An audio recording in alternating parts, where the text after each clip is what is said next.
4 ways paano nga ba makapag-acquire ng property dito sa Pilipinas. Lahat ng babanggitin ko today ay interconnected lang to each other. Guys, before we start, baka pwede naman ako makahingi sa inyo ng isang like lang dito sa video na to. Yan, like lang, isa lang. Share nyo na din kung gusto nyo, no, sa mga kaibigan nyo gusto matuto about real estate. Number 1 sa lahat, pinaka-popular at pinaka-basic, matagal na natin pinag-uusapan to, Pag-ibig Fund Corporation. Sa Pag-ibig Fund, pwede ka makakuha dito ng bago at ng mga foreclosed property. Ang advantage ito is medyo mas madali yung income requirement nila kumpara sa mga other financial institution. For as low as meron kang minimum na sinasahod, possible na ma-approve ka dito. As long as member ka at maabot naman ang income requirement mo, yun nire-require or pabahay na bibilin mo. Mas mababa din ng kaunti yung interest ito versus sa mga bangko. Advantage para sa iyo ang kumuha sa Pag-ibig Fund kung ikaw ay nagsisimula pa lang. Dahil may mga tao na hindi naman kayang abutin yung income requirement ng bangko. Disadvantage dito, medyo nahasilan lang ako sa customer service and other processes nito. Unlike sa bangko, no, na medyo mas madali yung customer service. So, kung pupunta ka by Monday or Tuesday, anytime, directly kang pwedeng makipag-usap sa manager tungkol dito. At kung sakali magkaroon ka ng problema, hindi ganun kahaba yung pila sa bangko. Unlike sa Pag-ibig, no,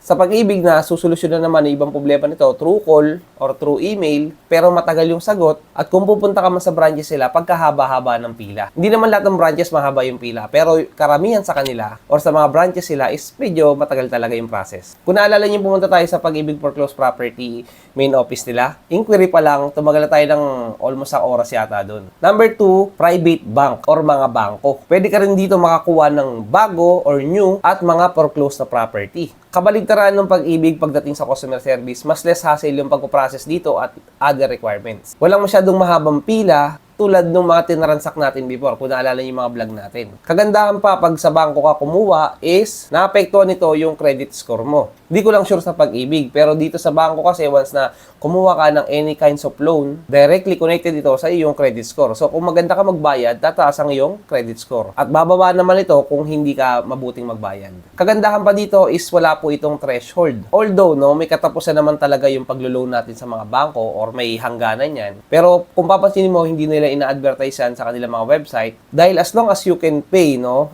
as long as you have the capacity to pay, they will allow you, wow, English, no, they will allow you, no, na makapag-loan sa kanila ng tuloy-tuloy. As long as kaya ng sinasahod mo. As long as kaya ng mga documents mo or requirements na hinihingi nila. Kung naalala niyo sa Pag-ibig, di ba, may sinasabi sila na hanggang 6 million lang yung pwedeng nating i-loan bawat individual. Possible na madagdagan lang yata yun pag may asawa ka. Hindi ko sure about that. Pero, yun nga, nagalagay sila ng threshold at lumalagpas lang sa 6 million. Sa pagkakaalam ko lang dyan is pag naka-company na yata kayo. Pero kung individual ka lang kukuha sa Pag-ibig, hanggang 6 million lang yung possible na maibigay sa'yo. Disadvantage ng bangko is medyo higher interest sila compare sa Pag-ibig. Kung naalala niyo yung mga past vlog natin, dati meron tayo kinumpara doon, yung Pag-ibig nasa 6% to 6.5, tapos yung bangko at that time 6.88. Mas malaki siya pero hindi naman sobrang laki ng difference. Pero sa ibang bangko, mas malaki yung, kung mas malaki yung ano, of course, yung interest rate ng bangko, hindi mas malaki yung interest rate. Pero sa bangkong pinunta natin before, kung naalala niyo yun, sa RCBC, hindi ganun kataas yung difference sila. Pero hindi ko lang sure ngayon kasi November 2023, December na pala,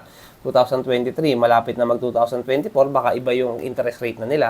Pabuting check nyo na lang. Number 3, land developer. Camellia, Avida, DMCI, Robinson Land. Lahat yan ay mga land developer na nag-o-offer, no, na mga pabahay na gustong kumuha sa kanila. Pwede kang makakuha sa kanila ng bago at ng mga foreclose. Nag-o-offer din sila ng bank financing. Yung iba sa kanila, Pag-ibig financing. Pero yung iba sa kanila ayaw. Kaya mabuting check nyo muna kung pwede yung Pag-ibig dyan. At meron din sila ang tinatawag na in-house financing. Ang advantage pa nag-apply tayo or kumukuha tayo ng property sa mga sikat na developer or mga legitimate developer is much easier, no, para sa akin, no, yung ma-approve tayo sa mga equity down payment. Ang problem dito is may mga agent talaga na kuha lang ng kuha ng mga tao na bibili sa kanila ng lupa na kayang bayaran yung down payment pero wala pa lang kasiguraduhan na ma-approve sila sa bangko. So, every time na kukuha ka ng mga property sa land developer o directly sa mga agent, mabuting make sure mo rin muna, no, na kung kaya mo nga ba ma-approve sa bangko. Kasi may mga agent na papabilisin nila yung proseso sa'yo, paminsan pa nga dinadaya pa nila yung sahod mo, no, para ma-approve ka lang, makuha nila yung commission. Problem is, pag pumasok na yun sa bangko or sa Pag-ibig, hindi ka pala approve, magkakaproblema ka sa huli.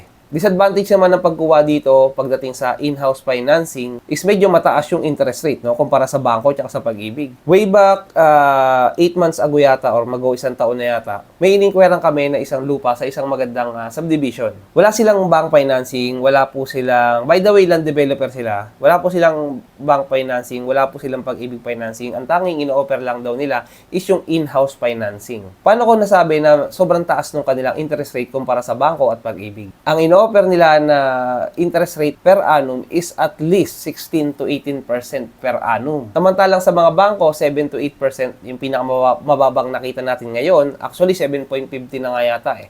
Sa Pag-ibig naman, umaabot na almost 7% per annum. At karamihan pa sa mga land developer na nag-offer ng in-house financing is 5 to 10 years lang. Short term lang yung ino-offer nila. Kaya talaga ang laki nung monthly yung babayaran mo sa kanila. Pero ulitin ko para di kayo malito, may ino-offer din ng mga yan na bank financing or Pag-ibig, mabuting check nyo na rin yan. Dahil yung tinutukoy ko ngayon lang is yung in-house financing nila. Number 4, last but not the least, is yung private seller. Sama na rin natin dyan yung mga private firm, mga corporation or company na nagbebenta rin ng kanilang mga property. Tulad kung naalala nyo yung second lot natin na binalag 1 year ago na yata. Yung corporation, di ba, binentahan tayo ng property nila. So kasama rin siya dun sa private firm na tinutukoy natin. Private seller naman, mga pangkaraniwang tao na nagbibenta ng lupa or property nila sa mga taong katulad mo at katulad ko na pangkaraniwang tao lang din.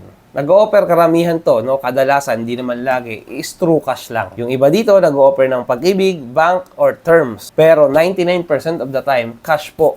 Ulitin ko, cash po ang inihingi ng mga private firm or private seller. Kadalasan lang. Di naman lagi, pero parang lagi na rin. Advantage ng pagkuha ng property sa mga ganitong klaseng tao or firm is medyo negotiable, no? Yung talagang mga property. Unlike nung kukuha ka sa bangko or kukuha ka sa Pag-ibig or kukuha ka sa mga land developer, kadalasan fix na yung kanilang presyo at kung makakuha ka man discount, syempre, marketing strategy na lang yung discount ko, no? Wala naman talagang discount. Yung iba sa kanila, kunyari may discount pero tinaasan lang talaga yung presyo. Unlike sa mga private seller, maaring gawin din nila yon pero kadalasan dito, negotiable 99% of the time, no? Actually, 100 na nga natin. Na mga na-experience natin is negotiable talaga yung presyo ng mga lupa. Dahil tao-tao lang yung pwede mo makausap at kung makakausap ko man ng private firm, tao-tao lang din yung usapan yan. Kaya malaking chance ang negotiable yan, advantage yan. Disadvantage naman is napakahirap nito mabili through financing. Sobrang dami na nating watchers at sobrang dami ko na rin na experience, no, personal, no, na meron tayong property gusto ma-acquire sa mga personal na or private people, private firm, pero hindi natin makuha ito through bank financing because they need cash. Kung naalala niyo yung mga vlog natin before, di ba, maraming mga private seller ang ayaw pumayag sa financing dahil number 1, mahaba yung proseso nito. Number 2, natatakot sa scam, hindi open ng mga Pilipino pagdating po sa financing. Sa ibang bansa ho, tulad po ng Canada, US, mga tao doon napaka-open nila pagdating sa financing.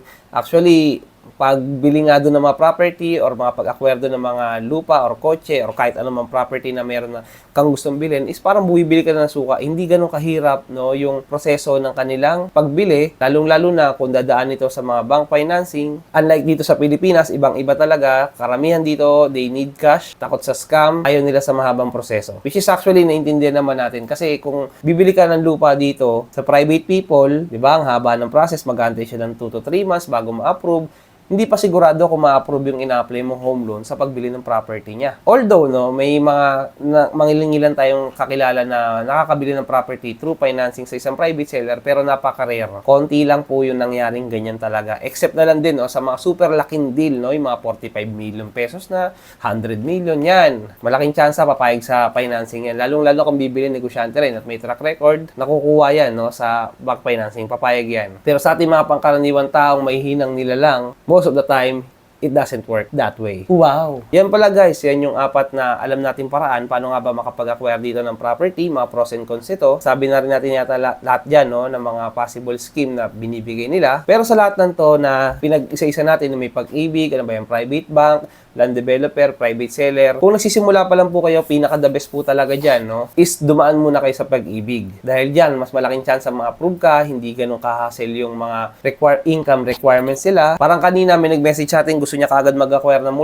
multi multi-door apartment pero wala pa raw siyang masyadong kakayanan para kumuha nito. Sabi ko, bakit hindi ka mag-start sa mga ganitong klaseng property na maliliit lang? Dahil napakalaga po na mag-start tayo sa maliit at huwag kagad kayo mag-jump sa sobrang laki. At pag dumating sa punto na nabiyayaan talaga kayo na makapag-acquire or may chance ang makapag-acquire ng mas malaking klaseng property or mas mahal, then siguro that's the time dumaan na kayo sa private bank. Suggested ko rin, no, kung gusto nyo naman, no, maganda rin kumuha sa land developer na tumatanggap din ng pag-ibig. Pero yun nga, ingat lang kayo sa pagkuha sa land developer kasi once na sabihin sa inyo na for approval pa ang inyong bank financing in the future or pag-ibig, medyo delikado yan. Marami na tayong horror story na narinig na ganyan. Even yung tito ko nung kailan sa condominium, may down payment siya or 3 years yata. Tapos afterwards, decline pala siya sa bangko dahil di pala kaya ng kanyang income. Hindi niya naabot yung income requirement ng bangko kung ina-apply niya. Pero buti na lang nagawa niya ng paraan ng isang bangko. Di ko na sabihin, buti, no, natulungan siya. No? At least, nailusot. Pero what if kung hindi niya nalusot yun? Malalaps yung kanilang kontrata, kumita yung agent niya, tapos sa kanya, mawawala yung kanyang condominium. Yun lang guys, I hope may na-share ako sa inyo maganda today. If you learned something today, baka pwede nyo naman i-like ang video na to. Subscribe na rin kayo sa YouTube channel natin at Facebook. Yun lang, salamat.